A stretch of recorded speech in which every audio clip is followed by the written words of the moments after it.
Hey, Redcasters, be sure to subscribe to our channel and ring the bell to be notified about our latest videos. Go Big Red. Welcome to the Go Big Redcast, the Husker Fan Sports Show.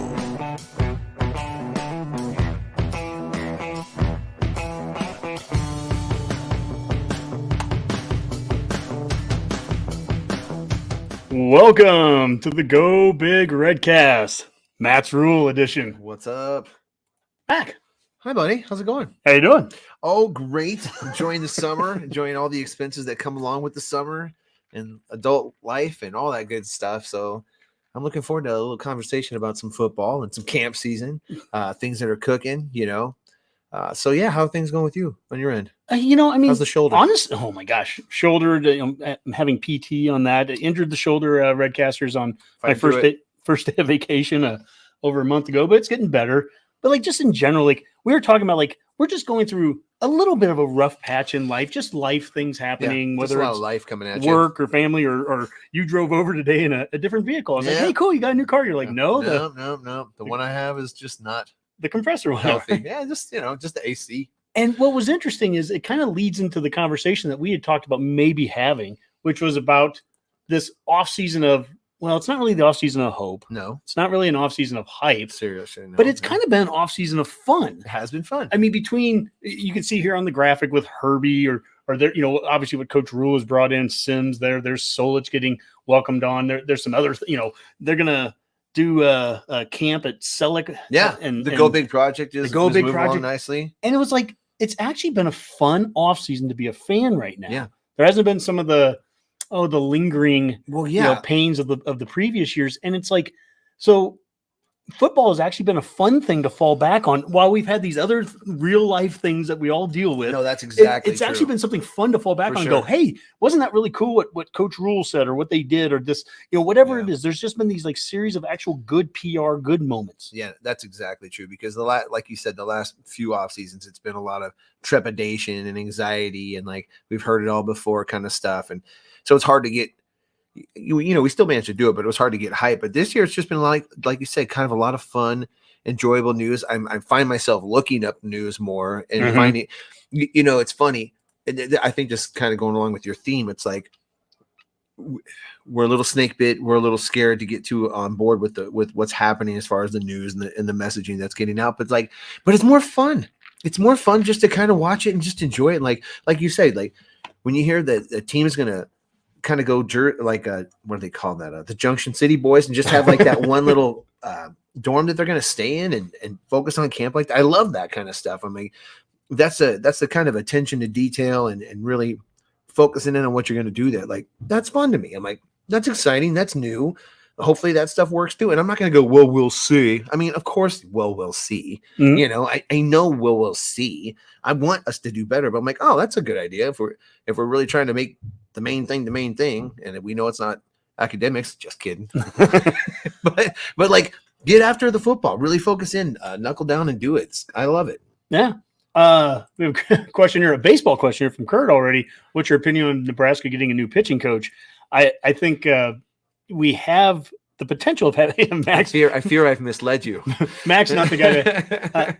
The idea that we have Childress already on staff. I mean, this is about as deep as we'll probably get into baseball, Mac. But the fact that Childress is already on staff, it will be very interesting to see if he gets that call, or at least what role he plays. And because he was our pitching coach back in the day when we under Van Horn, and I've heard it likened to the pitching coach is almost like the offensive coordinator of a baseball team. I don't know if that's true. Maybe someone's just trying to make it simple for me. Now you're asking the wrong guy here now. Well, I know enough about pitching in this last season to know that was an issue.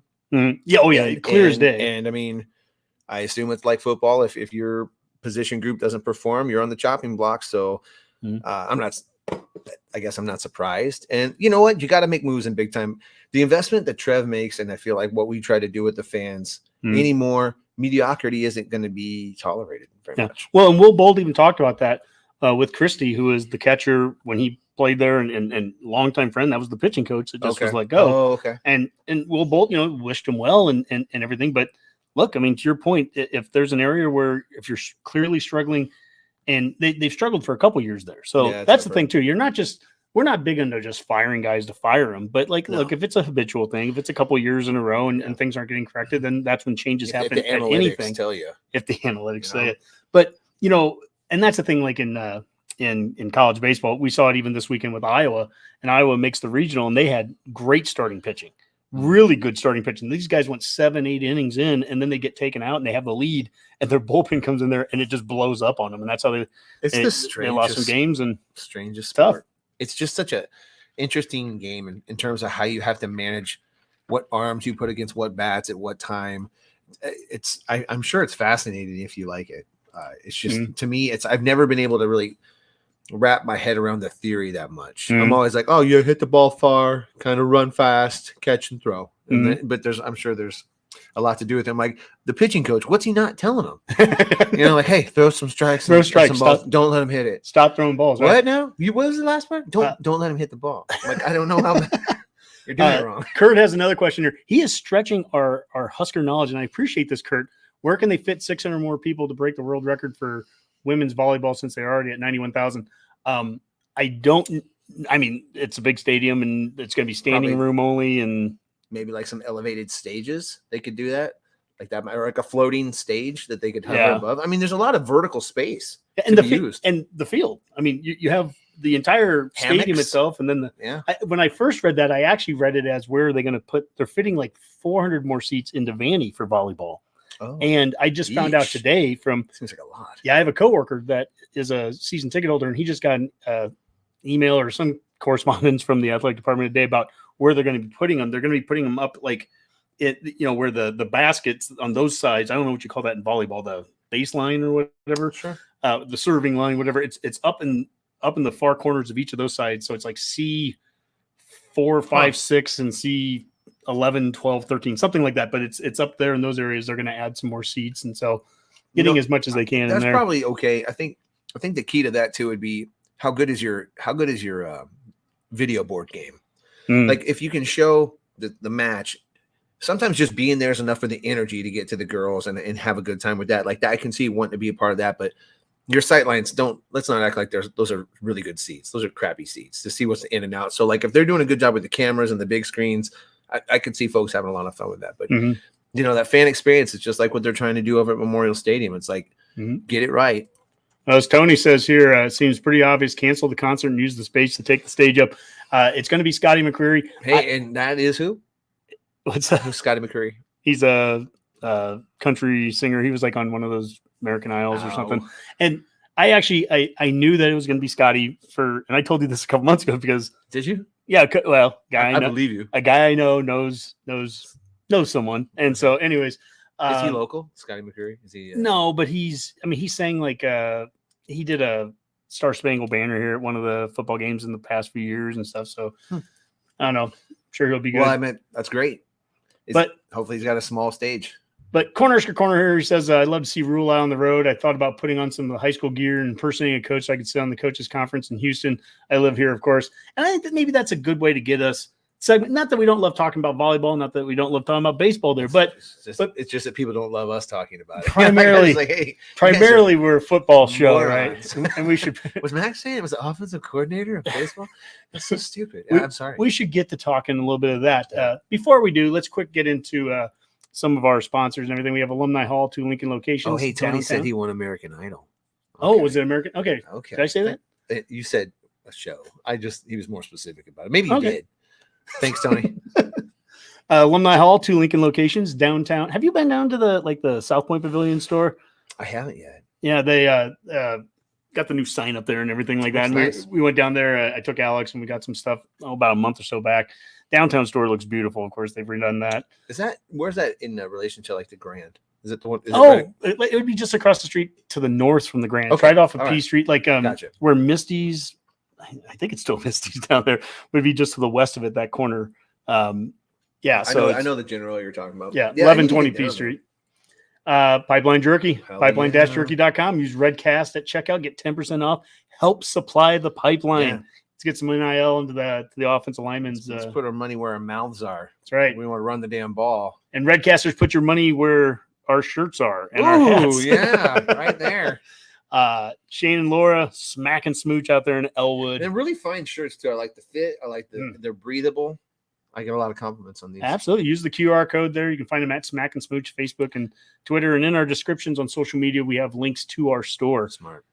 All right. So let's talk about the off-season of fun. The off-season of fun. And I want to go back to that graphic for a second because it was really, we were thinking through this, Mac. Yeah. You and I kind of went through it. It was like, it's the off-season of hope. It's like, no, not really. Hope sounds too desperate, I feel like. It's not the off-season of hype. That's 2019. And that was 2019. For sure. And that's a great point. That's Colorado's right now. All about the hype right now. But really, this is more about the off-season of fun. Yeah. I still, for us, too. I still run in. For us. Yeah. I run into very few people, Husker fans right now, that are really upset about what the current regime is doing. No. Okay. Very few. It's still going to be, and we're going to get it a little bit later. We're going to talk about some recency bias. We're going to talk about maybe some expectations that we have. But in general, I mean, no one's happy with the 4-8 that we just came off of, but that also feels like 10 years ago now. I mean, there's been so much between then and now. If there's one nice thing about a coaching change, it's the lack of attachment you have to the previous season. Except for the Iowa win, which is just kind of fun to it's fun to cherry pick that, but yeah, no, we totally will cherry pick that. But you're right though, because none of the forgive me, but none of the analytics matter for this year from last year. They just don't equate because you don't know what they were being told to do, how they were performing it.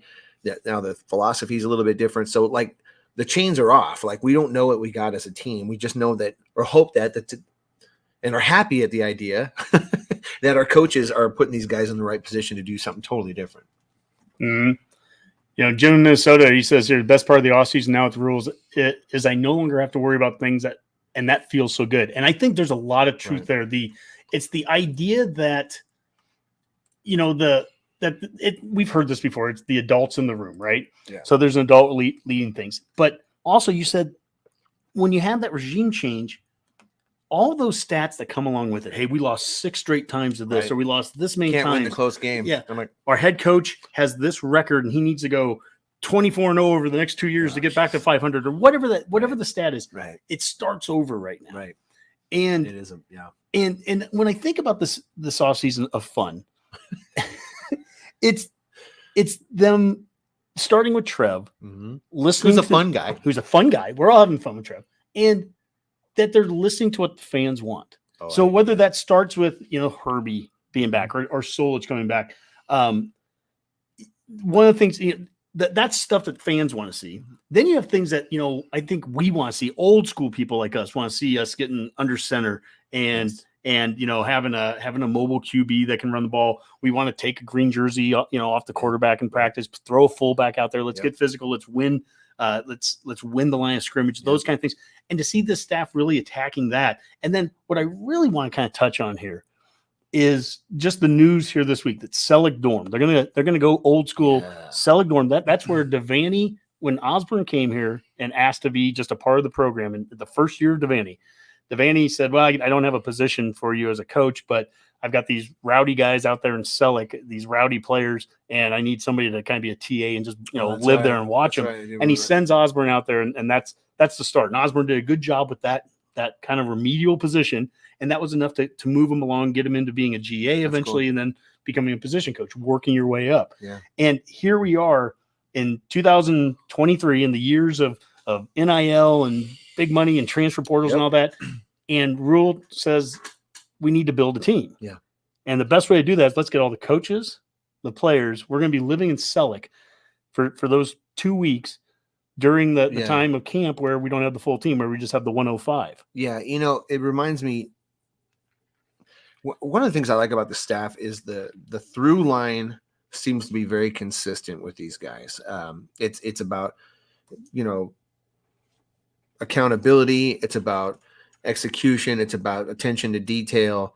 And they harken back to some of the traditional football things that I think, especially in this day and age where everything is changing so fast, it's hard to know. It's hard to even keep up with college football, but there's certain things that we know we just love about it, right?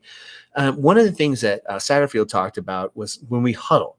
Like, that's where leadership moments happen, is within the huddle, right? Like that's like, how can you possibly become a leader if you're just reading signs and making motions and like everybody calls a play. You don't have a moment to talk to your guys about what's next. Yeah. It's kind of, to me, it's within the same vein of that to like get a whole dorm for your team for the off season, like to really, struggle through the heat and all that jazz of like fall camp together, like no separation. Like you're going to be housed with each other. You're going to learn about each other. You're going to grind together. And that's when growth and hopefully greatness comes out of that. But it's like, but to me, that's in keeping with what they were saying, like, okay, that's exactly like what the huddle is.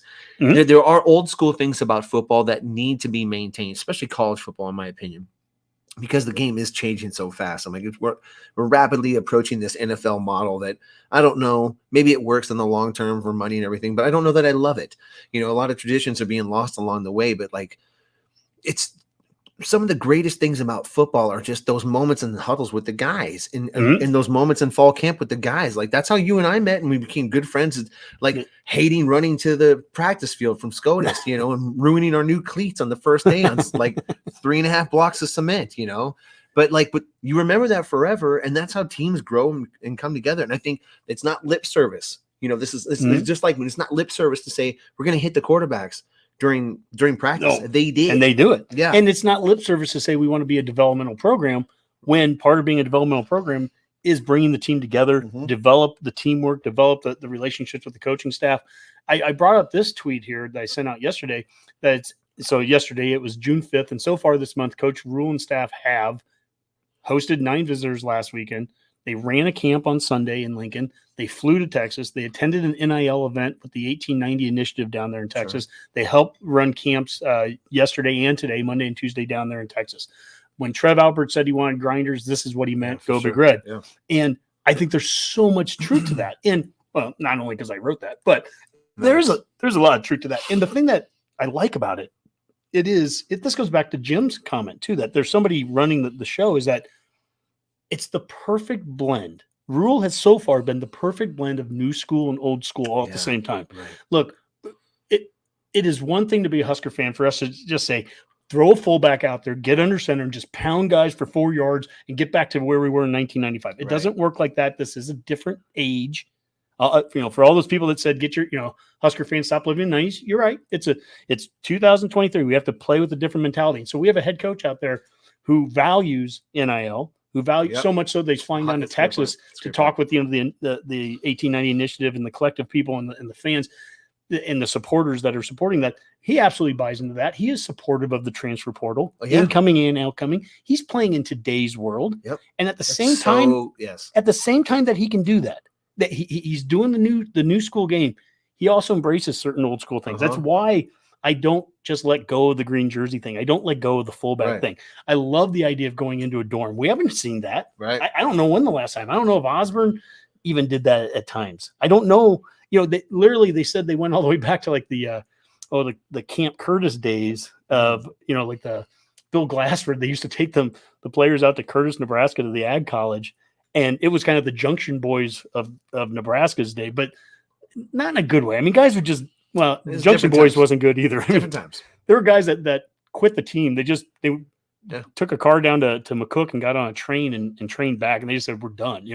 We're not doing that kind of stuff. It was a different time. It was a different time. But it's this new school and old school. It's funny. Those guys that quit were totally looked down upon too, and they were probably just like, no, actually they're abusing me.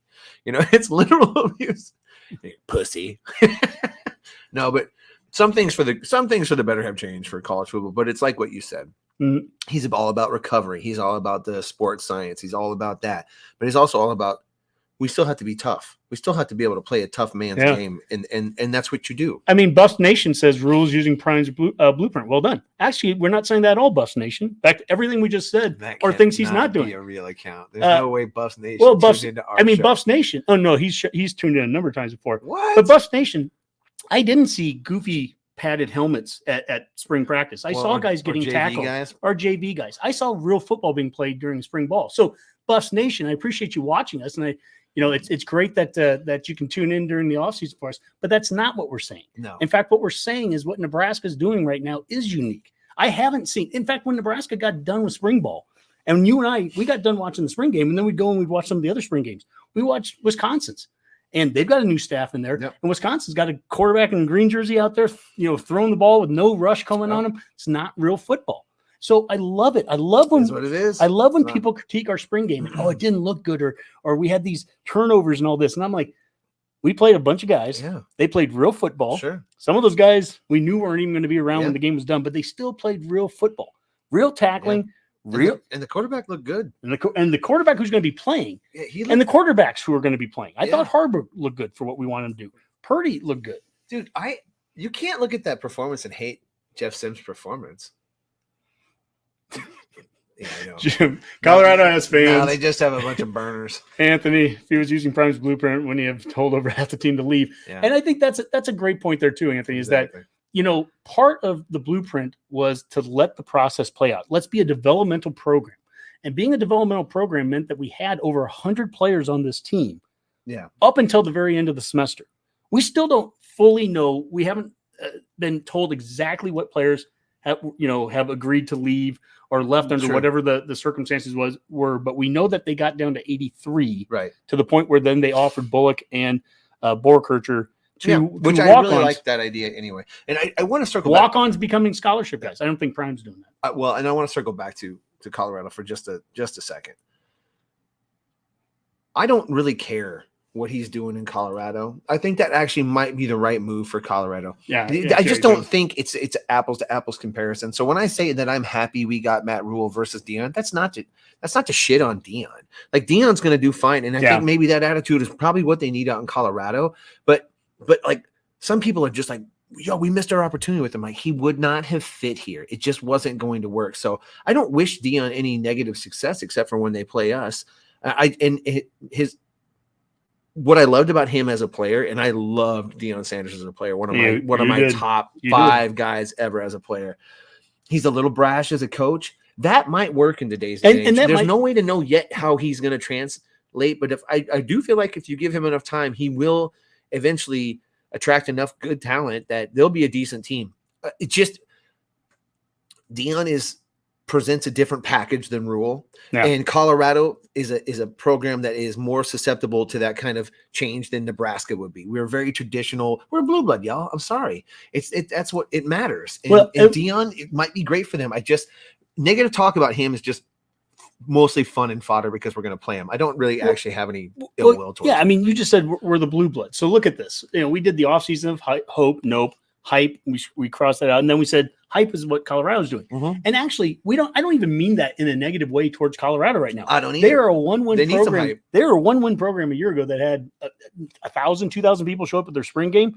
They needed some hype. They needed something rebuilt. Deion's made a career on hype and cashing in on that hype. And he's been able to immediately do that there. Again, not what was needed at Nebraska. Not at all. Nebraska had a lot of issues, close losses, and just some fundamental things. We need to get the details down right.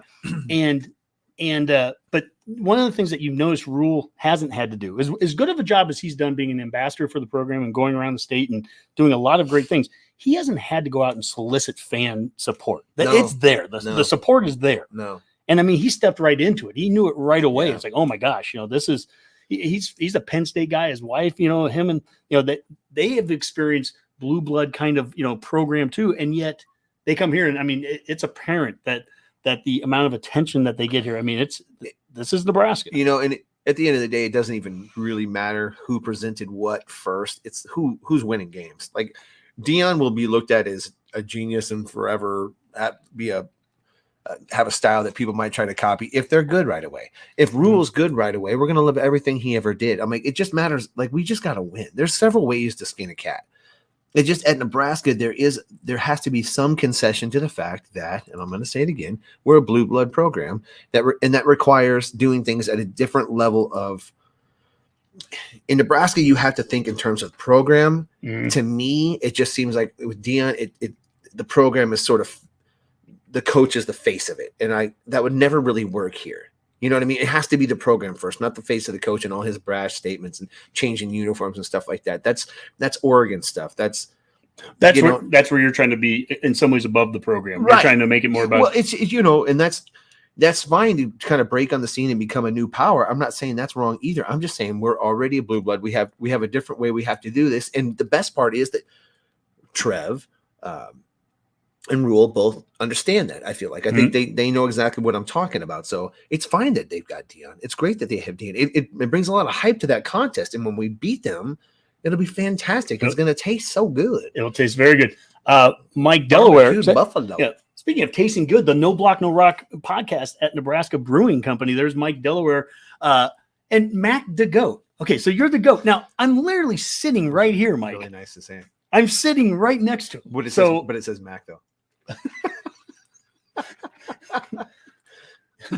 You could argue when former head coach Frost got hired, he had similar tendencies and flash. Absolutely, Mike. And he did it from a different perspective from Dion. Dion is a newcomer to Colorado. Scott was coming home and bringing some of that same flash, and I'm going to change the tunnel walk music. And but it was more like of that from Florida, though. Like he and Oregon, all that cat. Well, that's true. That background, but it was coming back to. It's like this alumni coming back to fix things, and which is a whole different thing than totally. maybe in Colorado. Maybe it's more refreshing that it's not some alumni guy, that somebody that has some. It's funny though, because it's very similar. The way they embrace him is almost like an alumni. Sure, he just has that kind of magnetism that's hard. Dion's really unique as a head coach, as a first-time Power 5 head coach, because he's a Hall of Fame player, but he was also always kind of a hired gun, even as a player. Like he went to San Francisco, win a Super Bowl, went to Dallas, win a Super Bowl, but he kind of cut his teeth in Atlanta. Like so he was never like a one program person anyway. It's just kind of crazy. And Colorado treats him like he's Cordell Stewart or Rashawn Salam or something, Mm-hmm. We got some questions here from Matthew here. Which game this season has the most potential to become Rule's first signature win? We might get into some of that to talk a little bit later. It could be the first two. Minnesota is mine right away. Get it knocked out of the way. Don't you think a Colorado win would be signature? Could you have back-to-back signature wins? Honestly. Well, if you start. You win a conference and then a non-con, both Power 5 out of the gate. If you start 2-0 out of the gate with 2 away games, two away games, 2 Power 5 wins. That's Jesus. Imagine that. We never had even close to that momentum in the last 6 years that weren't so fun. Momentum. Yeah. Well, we're going to talk about those 6 years in a second too. All right. Before we do that, though, we got a little bit of recruiting talk. All right. Michael Burt, tight end from Omaha Creighton Prep. He all of a sudden has just kind of blown up here in the last day. And he had some group of 5 offers, I think, like Miami of Ohio. But then this last weekend, he went to a camp, I guess, in St. Louis. Okay. We were not at this camp. It's a camp we've traditionally gone to. We weren't at this camp this year. Okay. And as you can tell, it wasn't because the staff wasn't doing anything. We already said what they've been doing in June. So they were busy. No, you can't be everywhere. Can't be everywhere. Iowa was at that camp. Iowa brought him in, worked him out. Iowa was the first to offer within hours. You see Illinois, you see Minnesota, you see Nebraska. Look at Iowa just being Iowa. Who do they put on? The fan. It's just such an extra unnecessary dig. It's almost like they're pissed off for losing the West last year because we beat them. I don't know. I get it. It's fine. What it is though? That's pretty good. That's a good move. Yeah, it is a good move. Well, it's like, oh, hey, you're from Nebraska and you want to be a really good tight end. Look at this guy. Well, yeah, Iowa, tight end you, and they certainly had success putting tight ends out there. But in general, what it is this goes back. I want to go to the next slide because we had to in a fun way. I never hesitate to update this graphic. I love updating this graphic or adding to this graphic. Is that we now have 10 in-state offers already out for the 2024 class, and I don't envision this stopping. There could be more. We'll see. There's going to be more players that are going to get chances over the course of the summertime with summer camps, and as you get to their season, and seniors that step up and play great. But as of right now, I think this is an update from the last time we did a show, Mac, because I think Danny Kalin was still. Yeah, because it was the last time you and I did a show was the day that Raiola committed to Georgia. Yeah. So Kalin was still on the committed elsewhere list. We had 1 guy committed and 3 guys elsewhere committed, and then all these other uncommitted guys. Mm-hmm. Anyways, Daniel Kalin is obviously now a Husker, the quarterback. Welcome. And we've got Ashton Murphy, Elkhorn South, committed elsewhere. Eric Ingwerson, Papillion Lavista. If anybody watching, Jim in Minnesota, I know you're watching, you would know this. Is Eric? Do you know if Eric officially if he's officially staying with Pitt. Like, I haven't kept up on if he I know he was going to do like a visit here, but I don't know if I've been reading both things. I didn't know if he stuck around Pitt. So anyone that knows that, Jim, if you know that, feel free to put that in the comments. Just before we go any further, though, these two, I'm pointing, but no one can see what I'm actually pointing at. But sure, but the committed elsewheres, short of, especially with the in-state guys, that is all subject to change, in my opinion. So you can wait on some of these guys, and if they see a turnaround in the season, I really feel like a lot of things could shift. Oh, I mean, things can shift up until the second of signing day. Facts. Okay, so yeah. By the way, Mike, he talked about PJ Flex having a very punchable face, but which face? His old face or his new face? Okay, here's a poll question: which face was more punchable for PJ Flex? Old PJ Flex face or new PJ Flex face? I almost say old PJ Flex face. For some reason, it was more annoying. I love that. Back to Jim. Yes, he's been pretty vocal in his Pitt Twitter activity. I thought that was the case. Thank you, Jim. Appreciate that. So Eric, at least up to this point, but I think to your point too, Mac, nothing is settled. Nothing's final until you sign in December anyways. And there's, I think a lot of recruits are like us. Like, well, let's see what happens. Well, it might be really cool. I'd love to go to Nebraska if I felt like they were going somewhere. And we were saying that a year ago right now about Malachi Coleman. And for all the obvious reasons, Malachi Coleman, who had offers from Georgia and all the best of the best schools. Yeah. And he sat there and he said, I don't want to commit, until I kind of get a chance to see how this thing looks. Mm-hmm. That was a year ago. And it didn't look good, but he liked what Mickey was doing. Right. And that was enough to get him to commit when Mickey was the interim. And then, things happened there and he decommitted, but he still give the new coach, gives Rule a chance, and he ends up committing. And so the point is, I mean, in any more the way with recruiting, we put down these guys in Nebraska. I hope they stay. I think they will. I don't have any reason to think that Kalen or Murphy wouldn't. The guys that are committed elsewhere, I think there's chances we can get them back. And then I see 6 uncommitted over here on the right side. But the main thing about looking at this is just that they're not slow playing. No, they're getting these offers out there. Right. And I'll go back to what we said the last show. And I think this is even with Michael Burt. This is a good example with him. A lot of these things. Do I love it that Iowa worked them out last weekend and we weren't at that one camp and that they offered before we offered?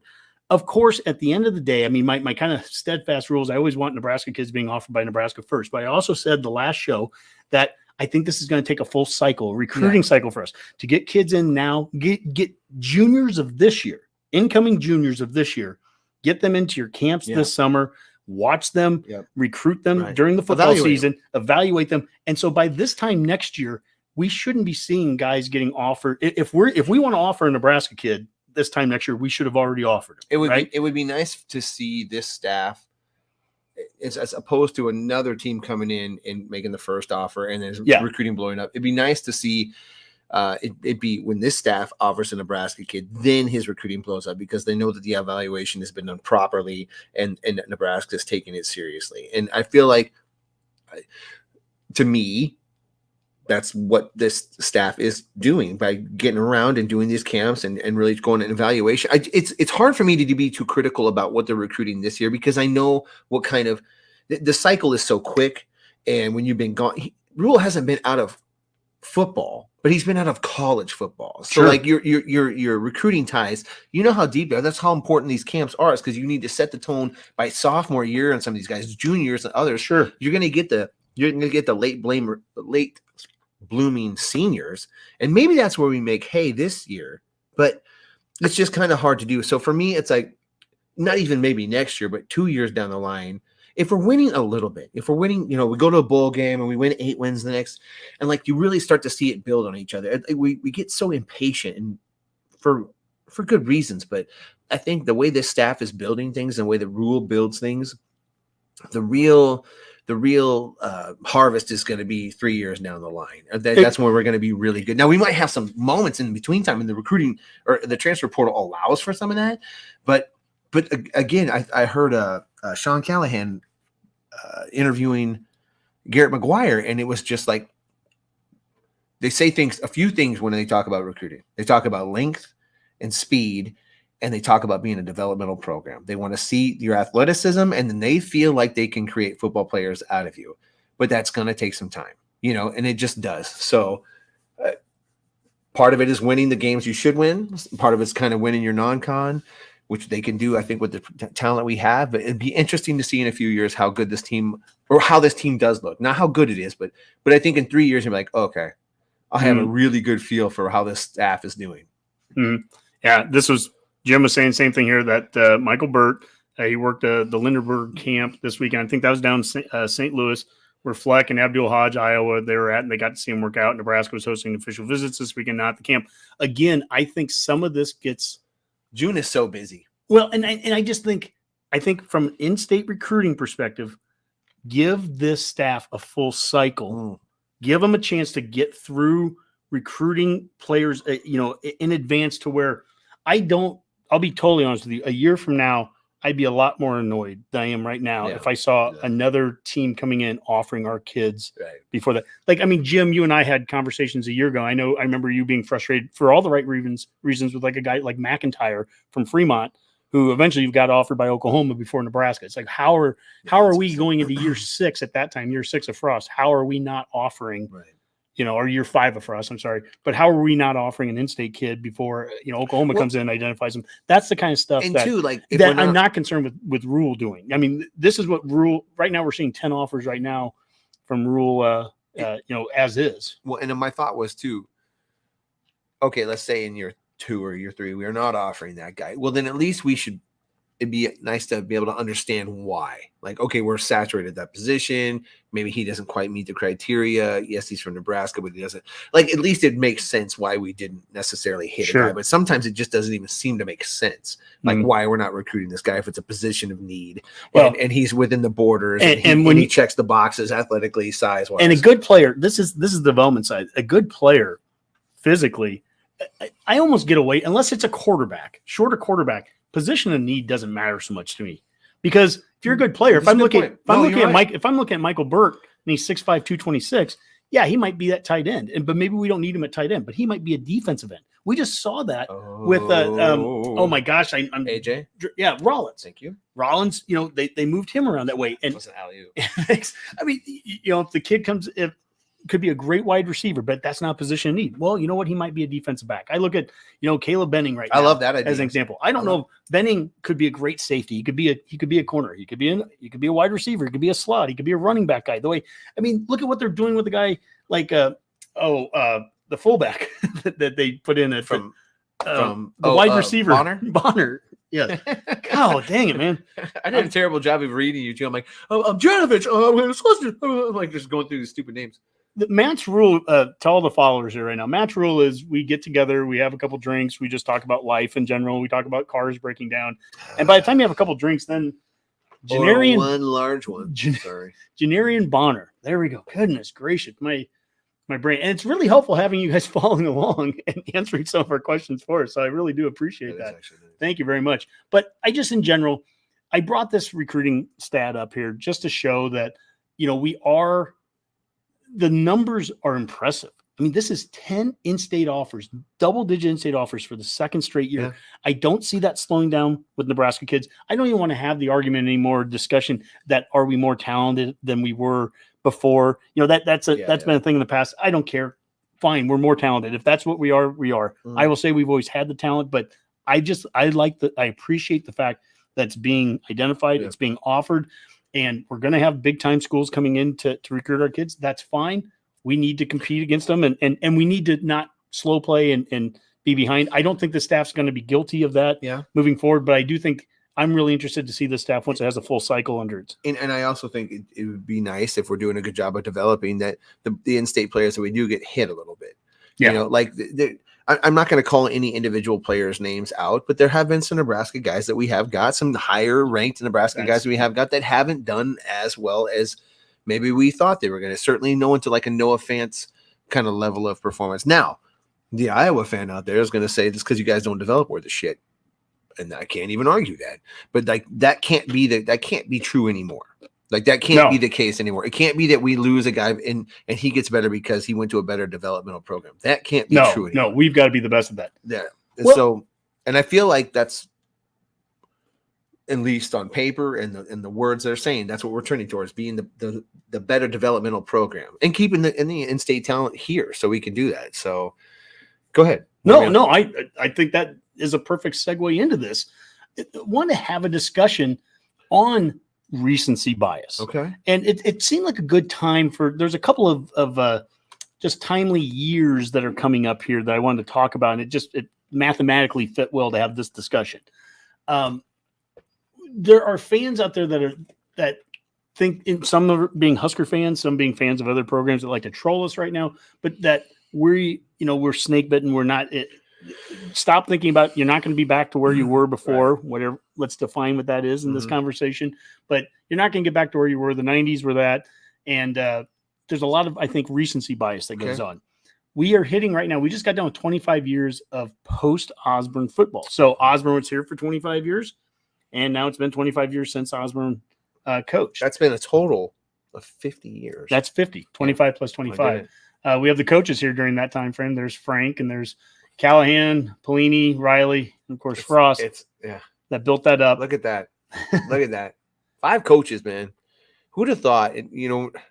When I was growing up, it was one coach. Same for you, obviously. Sure. It was one coach until my adulthood. It was like one coach, and then since my adulthood, 5 more coaches. Well, since my kid's birth, it was that stability, right? Yeah. And people want to focus so much on the last 6 years, and I totally get it. We have done the Redcast since April of 2017. Our first show is 3 months after our last bowl game. We are well aware of the last 6 years and what the last 6 years have meant in terms of losses, in terms of not going to bowl games. We're well aware. Yeah. And yet, it's amazing to me. I'll have really smart analytical people come up and want to talk to me. I'm just too emotional about things. But it's amazing how short-minded 6 seasons is in the grand scheme of things. Okay. As I bring up this stat here, and I want to thank the good folks at Arbitrary Analytics have been helping me out with some stats here. I'm going to take this great name. Yeah, I'm going to take this little graphic off. Hey, I'm just going to chat them through this. I'm going to go reach some refreshments. Oh yeah, go get. But I can hear you. Well, yeah, you just listen. Fantastic. You content. listen to me. And you go. This is honky time. So basically, it's the last 6 seasons. Okay. We've done some losses, but let's look what happened over the last 60 years. So 6 seasons is 1/10 of that. 10% of the last 60 years. College football programs with 500 plus wins. Nebraska's sitting right there 4th. So we have this graphic up there for people listening later. Alabama's had 591 wins since 1962. Ohio State's had 570. Oklahoma's at 557. Nebraska's at 551. You go all the way down to 532 is Georgia. Now, we understand what trend lines are and the way that we've been winning and the way Georgia's been winning. If things don't change for us, Georgia could catch up with us in just a couple of seasons. And that is a problem, and that's what the last 6 years are. We are not denying at any point what the last 6 years have been. But from a macro level, the last 60 seasons of Nebraska football, there's a lot of seasons to go off of that would show that Nebraska, in our rightful place where we should be, is right up there winning the 9-10 games a season. Now, someone will sit there and say, well, but that's going back. You got to go back further than 6 years. You got to go back to the Osborne era. Well, I would look at even the 19 seasons prior to that. Exactly that, yeah. Okay, I mean, again, we're talking about, this isn't a small sample size. 19 years of post-Osborne football. Okay. We went through multiple coaching staffs during this time, and we had, all kinds of, poor decisions, I would say, made during this time period. And still, during a 19-year period, you'll see us at number 15 there, as the 15th winningest program from 1998 to 2016. Seems all right. Okay. That was 5 years into the Big Ten. And that's all of college football? That's all of college football. That's at least all Power 5 or even non-Power 5? Boise State's number 1. So 15, despite what we would probably call we thought that not the greatest stretch ever. This freeze frame graphic here in time, we were the 15th winningest program in the prior 19 years. That's what when we got the Redcast together. Okay. That's fresh in our mind at that time. Okay. And we would have told you, anybody on day one, we would have said, wow, we are getting off of this has been 19 rough years since Osborne was in charge. Well, that was with the 15th winningest program, 167 wins. 167 wins from 98 to 2016. And that's good for 15th in all of college football nationally. So you know what that says to me? Blue blood. Well, I mean, even in some of the worst trenches, and I know the next 6 years are significantly worse. Yep, terrible. We know. Look, we aren't sugarcoating what the last 6 years were. No, but perspective's important too. I think that's what this is about. Is that so much focus, perspective, and it's perspective. It gets back to the graphic of recency bias, especially in this Twitter world that we're in right now. There's so much focus on the last 6 seasons. For sure. Nebraska can't get back to this because you haven't beaten this team in 6 years or 7 years or 8 years. Nebraska hasn't done this in 6 years. Yeah. Oh, I mean, I get it. It's been 6 years. Sure. It has. And, one of the things that has to happen is you have to hire the right person to get you out of that. And not just the right person. You're right. But it is never just one person. It's several people, and the leadership is important. Oh, gosh. So start it where it should start. It's this alignment. This gets into, I think, expectations of next season is that to get out of this, you got to hire the right person. Correct. We think we did that. Yep. We hope we did that. But when I look at some other examples here, now I'm going to use history as an example. That's a good idea. Alabama, 2007, Nick Saban. He's good. He comes in there after a number of seasons of where they've had losing seasons. They've gone through coaches. They had the Mike Price disaster, all that. And I think it's important to stress this too. Alabama, though a good team at that time, even prior to Saban's hire, like they were a blue blood program. They were not the Alabama of today where everyone expects them to be in the national championship game every year. That's not how Alabama was rolling. They were a very good team. They put up very respectable scores and records, but they weren't the team that you thought was going to be in the national championship every year. That was not Alabama. They were a good program. So I'm just saying things can change so quickly. And what does it take? The right coach. It takes the right coach. And you just say it can change quickly. 2007, Nick Saban's hired there. They go 7-6 in their first season. They beat Colorado in the bowl game, but they go 6-6, and they end the season losing to Louisiana Monroe. They won a couple of games against, I think, Ole Miss and Arkansas and maybe Tennessee they beat. So they won a couple of decent games. Picture us this year beating Minnesota and Colorado. I already have. But then, the potential of losing to a Louisiana Tech or something. Alabama in year one of Nick Saban lost to Louisiana Monroe in that bye week game. You essentially get the SEC gives them, late in the season. They lost that game. But by year two, they're 12-2. You go to 1999, go to Bob Stoops at Oklahoma. And this is coming off of 4 straight losing seasons and really a bad decade by Oklahoma standards. And he starts off right away in year one, 1999. They go 7-5. And you get some things going, and by year two, they're 13-0. They win the national championship. Go to 2001. Look at Pete Carroll at USC. To put things in perspective, in 2001, when Pete Carroll got to USC, and everyone looks at USC and goes, well, they're in LA. You have all the California talent to recruit, all that good stuff. Go back and look at their records. They had one double-digit winning season between 1980 and 2001. One. Wow. Say that one more time. One double-digit winning season. Okay. They had a 10-win season in like 88 or 89. I think Mike Riley was there at that time. USC? At USC. He was an assistant coach. Oh, assistant. Okay. With Cooper? Was it Cooper when they had that? It would have been 88, 89. I don't know if that's Robinson. I'm not sure. Maybe Robinson. I think whatever. Not Cooper. But Robinson, the point is, that's what USC was going through. Yeah. They're a blue blood of football. Yeah. And Pete Carroll in year one, 2001, goes 6-6 there. Now going into 2002, maybe there's some real smart analytic guy out there that would have said, yeah, I knew that Pete Carroll was going to get turned around, but I don't know that anybody in their right mind in 2002 knew that Pete Carroll was going to take USC to 11-2 in year two. No. And what this tells me is a couple of things. You and I have talked about expectations, and we've talked about ceilings and floors, and we'll never put a ceiling on this program. I will never sit there and say Nebraska can't. This is your ceiling? This is ours. I will never say Nebraska can't win X number of games next year. Nope. Okay. The I don't know, the pragmatist to me or whatever, I would look at things next year and go, I'm looking at Nick Saban year one going 7-6. I'm looking at Bob Stoops going 7-5 in year one. I'm looking at Pete Carroll going 6-6 in year one. And I would look at that and go, that seems a reasonable number to think, especially for us coming off of the 4-win seasons and everything, is that, a 6 or 7 win season definitely should not be looked upon negatively by any light. I agree. And I think you can see all kinds of levels of progress in that process.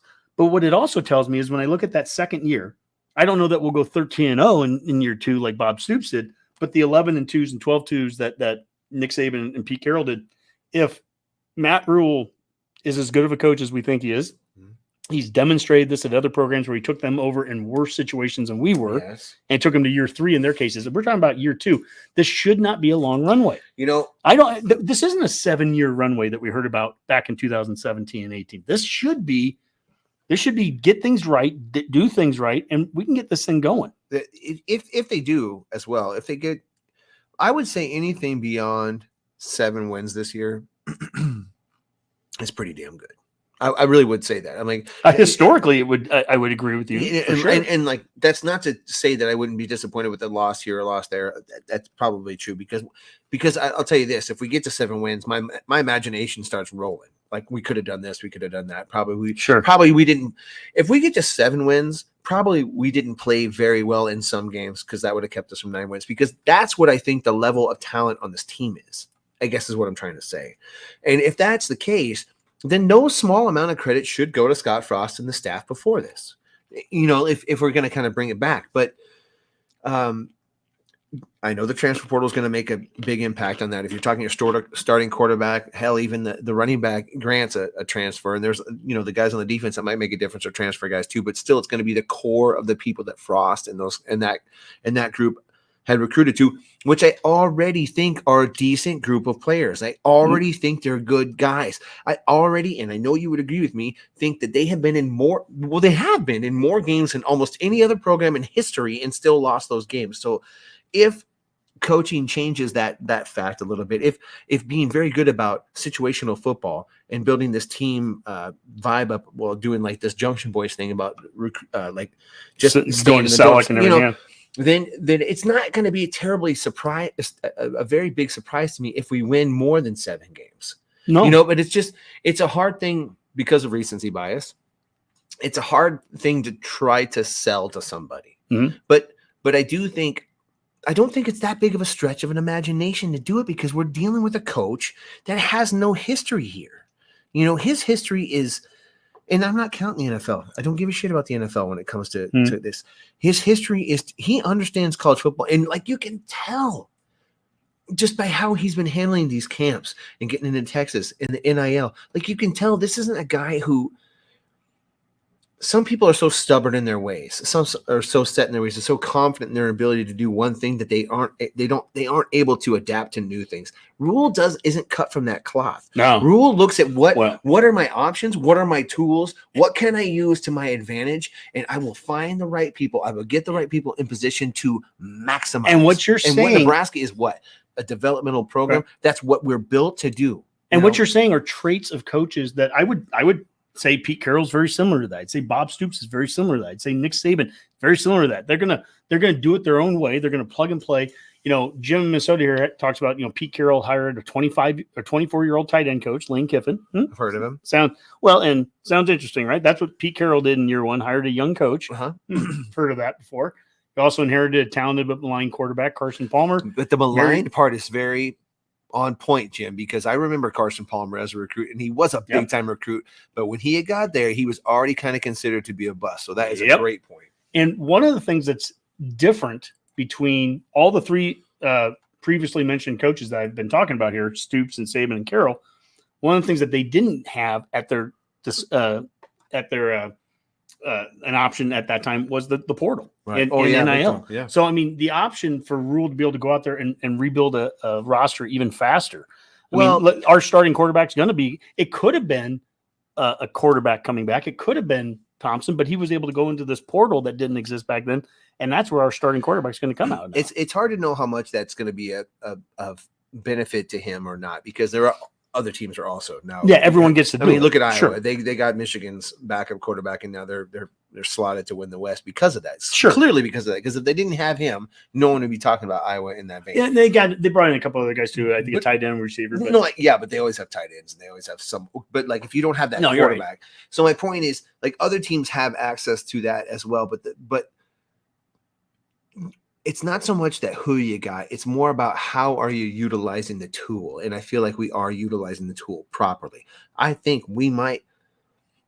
I heard Sip and Callahan talking about preseason magazines, and they were talking about preseason all conference players. I mean, I think Michigan has like 6 on offense. We have nobody. And then like we have our highest guy is like second team with Quentin Newsom at cornerback, and then we got a couple third teamers and everything. So like just on paper out of the gate, we look like a lesser talented team.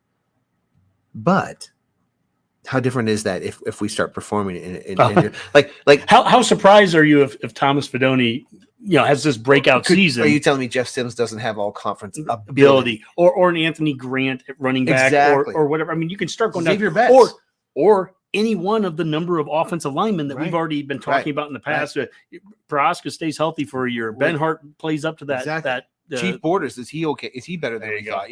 So or Corcoran was a top 150. Do we get like a defensive freshman player of the year with one of those defensive Princewell or one of those guys? So Cameron Leonard. Yeah, Leonard. I feel like that's a guy's name I'm going to have to learn because I don't know. Well, I don't. That's too early for predictions about that. But that will be the difference maker. Like, yes, Michigan, and rightfully so, has more first team everybody's, but that's because they won. If we won more games than our players, we looked at as better players. Sure. So all we have to do is win. It's just kind of this thing. It's like, what comes first, the chicken or the egg? What comes first, the better players or the better development or the better record? It's like, it's in college football. It's such a blend.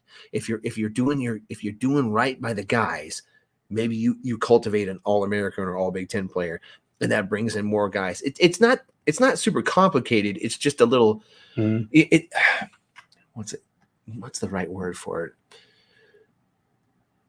It's all about the processes. It's all about the culture, and it's all about having coaches that know what they're doing. Like Harbaugh 3 years ago was looked at as a buffoon.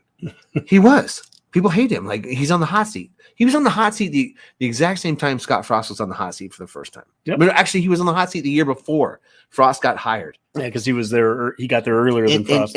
But what did Michigan do? To their credit, they held on to a guy that actually figured out how to figure some stuff out. And he made some changes. One of the things he did, they got under center more. Yeah.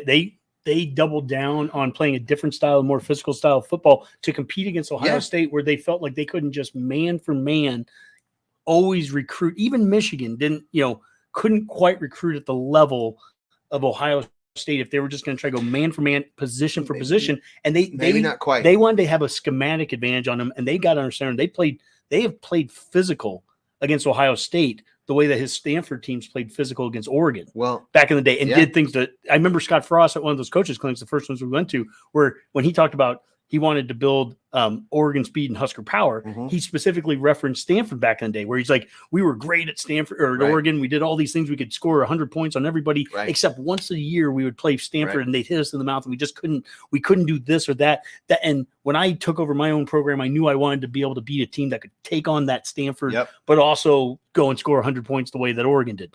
And obviously, you got little pieces of both, but none of it ever led to any wins. But that's a great point with Michigan versus Ohio State, because let's face it, they're the cream of the conference. That's not an indictment. That's just how it is right now. Yeah, that's just how it is right now. And you're right. Ohio State was just maybe this much better at recruiting the high end guys than Michigan. But now what Michigan has gotten better doing is taking high end guys that they're recruiting that maybe this much lower, but they've had them for 3 more years. Yeah. Or 1 more year. And that 1 more year can equate into really knowing situational football again and being able to take advantage of close game situations and beating them. Right now, they're the cream of the conference. And that was such a slow takeover that it almost was like a magic trick how he did it. They won Ohio. This goes back again to the recency bias. And hey, we've lost, the last 6 seasons. We know what that was. Michigan lost, I think, 16 out of 17 times to Ohio State. It's a large stretch. I think it was 16 out of 17 times. Somebody can I'm sure, fact check me there. But they've won back-to-back now. Yeah. And not just back-to-back. They've done it, again, the physical style play they did. And that's the whole thing, too. It's not like Scott – okay, if Scott Frost was going to be very successful in the Big Ten, it was going to be because of his magical offensive powers. Like Michigan isn't doing anything fancy. They're just grinding you out, and they're beating you down, and their players are good enough, not maybe upper echelon, but they have 6 first team all. Let's use Iowa as our example right now. So Iowa's our Ohio State, and we went out there and we beat them last year, and we did. Yep. But You know, one of the reasons we beat them was that Trey Palmer had a classic day and we threw, a couple deep bombs on him and everything. Okay, that's great. I'm glad I'll take the win every time we can take it. For us to beat, if we're going to beat Iowa this year, if we're kind of progressing, I want to see us beat them a different way. I'd love to see us get under center. I'd love to see us physically beat this team. Well, I'd love to see us beat Wisconsin that way as a program. Program, yeah, like that looks better. I'll take the win anyway. But I know exactly what you're talking about. To me, a more consistent thing is I don't know that every time we play Iowa, we're going to throw the ball 80-yard passes on them. It's a better indication of future success for the program if we beat them in a very almost. I don't want to say Big Ten way, a Nebraska way.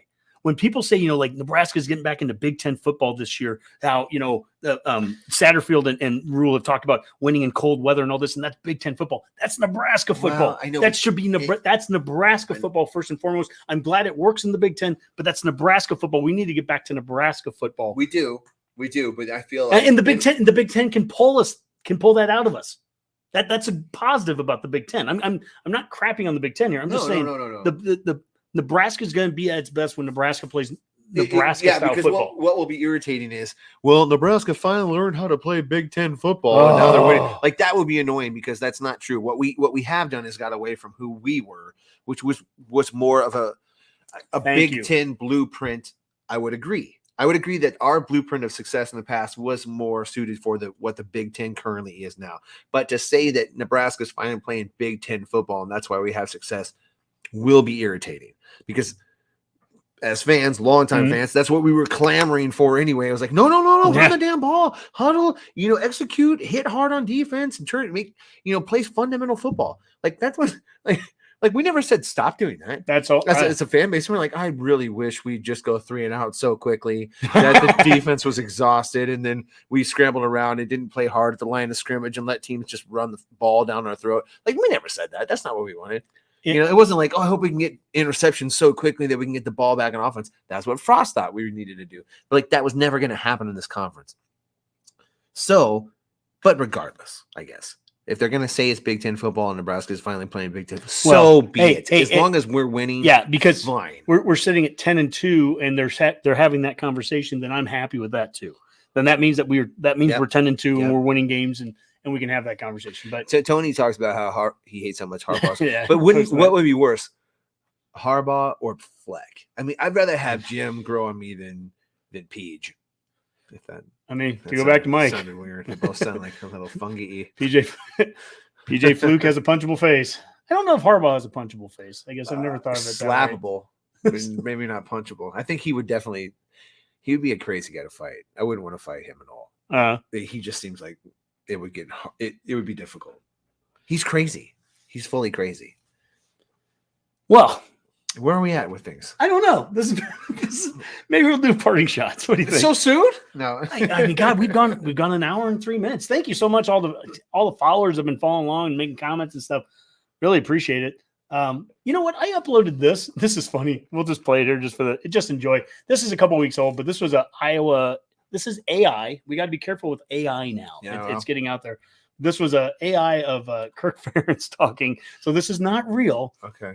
I kind of got fooled. I'll admit it. I want to hear first. it now. Okay. I'm super interested. Due to the ongoing investigation into alleged gambling improprieties at the University of Iowa, I cannot get into specifics. However, I would like to address one issue. Although it certainly would explain a lot, and I mean an awful lot, there is no truth to my son Brian shaving the hell out of points during games. None whatsoever. It was simply ineptitude. I won't be taking questions at this time. Thank you. Okay. I don't see any fakeness. I sent that to the guys, the other guys, that text chain. And I mean, I looked at it for 2 seconds and I sent to those guys. I'm like, what is this? And they're like, Honke, you couldn't have fallen for that. I was like, no, I didn't. It's not that I fell for it. It's just that okay, but that's a little arrogant in the statement. It looks pretty real. And it's only going to get real. I'm not that mad that you. No, that's what I'm saying. It's scary as hell, is what it is. I mean, that's probably just his real thoughts. That's the thing. Like the part that made it real is like if somebody was just gonna get real, like that's what he would say. He would say it certainly is an aptitude. For me, it was what went through my head immediately because I just wasn't. I had like 10 other things on my mind. I just watched it on Twitter one time, And I was like, what? And my very initial thought was, like, he's such a straight, laced kind of guy. I was like, maybe he was somehow like trying to have fun. Like every once in a while, Osborne would have fun about something like where you wouldn't think, he'd say something and he's such a deadpan kind of guy. And I was like, maybe he did that. But then, again, I rewatched it. And I was like, feeling okay, really super silly. Yeah. But not true, but it was fun. It's funny when it's someone else's team. It's not funny when AI. You know what else is fun is like going into an off season and not worrying about like your head coach talking about not playing a game that was the signature game on the season. Like say Oklahoma was on your schedule and all of a sudden you're like trying to get out of it. That'd be embarrassing. Like say that's a season, an off season of not fun. So to tie it all back into a season of having fun, I really welcome the news right now from the program. I don't give a shit about what players we do or don't get recruiting wise. I know we're trying in the right places. And ultimately this year's recruiting is going to boil down to this year's record. Yeah. And we can always flip a guy later on. And with the transfer portal, we can get him back anyway. To me, the focus is got to be the guys on the team this year and how good we play. We need at minimum 6 wins. Yeah, and I'm saying minimum. I'm talking the history. I don't give a shit what our record's been the last 4 or 5 years. We need 6 wins this year. I love Matt Rule, but get her there. I'm not interested, and I don't want to do this even as we get closer to the season. I'll let the Betcast guys do this. I'm not interested in doing a game by game breakdown on the show. I'll do it on Twitter with the polls just because we always do that. But I'm not interested in going through. Can we beat Minnesota? Yes, no. Can we beat Colorado? I'm not interested in that. History. The pragmatist in me, the history would tell us that 6-6 and 7-6, 7-5. I mean, that's what Nick Saban and Bob Stoops and Pete Carroll did in their first year. And we all, universally consider those guys to be incredible coaches. And what they did was amazing. They're terrible. If we went 6-6 or 7-5 in year one, even with some close losses or whatever, nobody should sit there and look poorly on that. I think it's about building something and it's about leading to something down the road. And that's what. And really setting that foundation. That's the things I'm seeing that Rule's doing already. And we've talked about it before, but not all 7-5s are created equal. If we're in the 5 games and they're really tight and the other team actually beats us and we don't beat ourselves, I think most Husker fans could live with that and be okay with it. And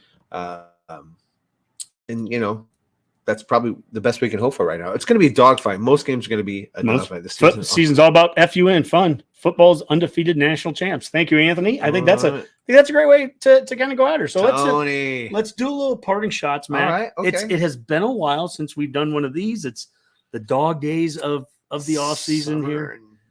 Right now, the team is just getting back onto campus, starting all their summer stuff. Yes. What are your final thoughts? Well, I too am kind of going into fall camp mode already. I've started cultivating mass.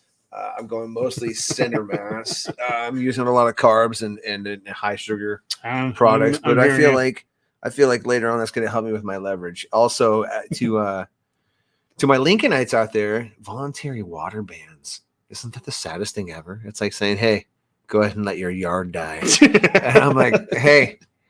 Not on my watch, bro. Make it mandatory. If you don't make it mandatory, this guy's watering. No. Just kidding. But don't forget to spay neuter all your pets. Yeah. Well, that was the thing. In May, I think it was Ken Shimmick said it was the driest May in the history of, or second driest May in the history of Lincoln. But then like the first 3 days of June, we basically had like a full June's worth of rain already, at least down where I'm living. So it's all cyclical. It's all cyclical. I mean, what a great transition to football there. Exactly. The weather, football, it's all cyclical, baby. Yeah. It comes back. I just want to have some fun with it. We've had 6 straight losing seasons. It's all cyclical, baby. It can't keep going. No. 7 would be terribly unlucky. No. We're gonna win. We're gonna have a winning season this year. Let's just say it. Yeah. But, I'm more than confident in saying that. By the way, thank you for everybody in the chat. That was a lot of fun. It's always nice to have some interaction as we go because Matt pointed this out earlier, but we just have a couple of drinks and like, hey, should we go live? Let's go live. And then we went live. So it's nice to have a little direction, a little back and forth. And it was a lot of fun tonight. So thanks so much. Yeah. This is a great Matt's rule. I don't have an exit. Oh yeah. We forgot. What did we say? This is a go big Matt's rule. No, what did we say? It's just remember. Just remember. Matt's rule.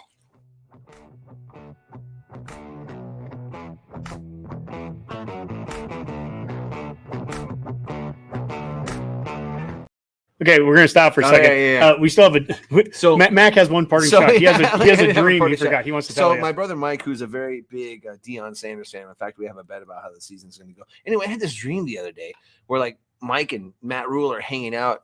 I'm trying to get ready for work, and I can't find my shirt top, and I'm having a hard time finding my badge to get to work. And the whole time I see Matt Rule whispering, like talking to my brother. He's like, this guy isn't elite. He's not ready for the big time. He's just not elite. And I'm like, it crushed me. When I woke up, I was visibly disturbed by my wife, and she's like, "What's going on?" I'm like, "You just think I'm elite? I can't find my stuff." And he's right, because I'm not ready. I'm not focused for the offseason. It was hilarious, and so I just want Matt Rule to know I've changed the game. I'm totally locked in for the offseason. What is wrong with? I had a dream about Rule like 2 nights ago, and I can't remember like all the details, but I remember at one point saying like we look alike, right? I know. I don't remember the dream going, why are you hanging out with my brother? You should be here with my boy Matt. He looks so much like you. We could have so much fun with this. And yeah, man. So yeah. Sorry. Take 2. Just remember, Matt's Rule.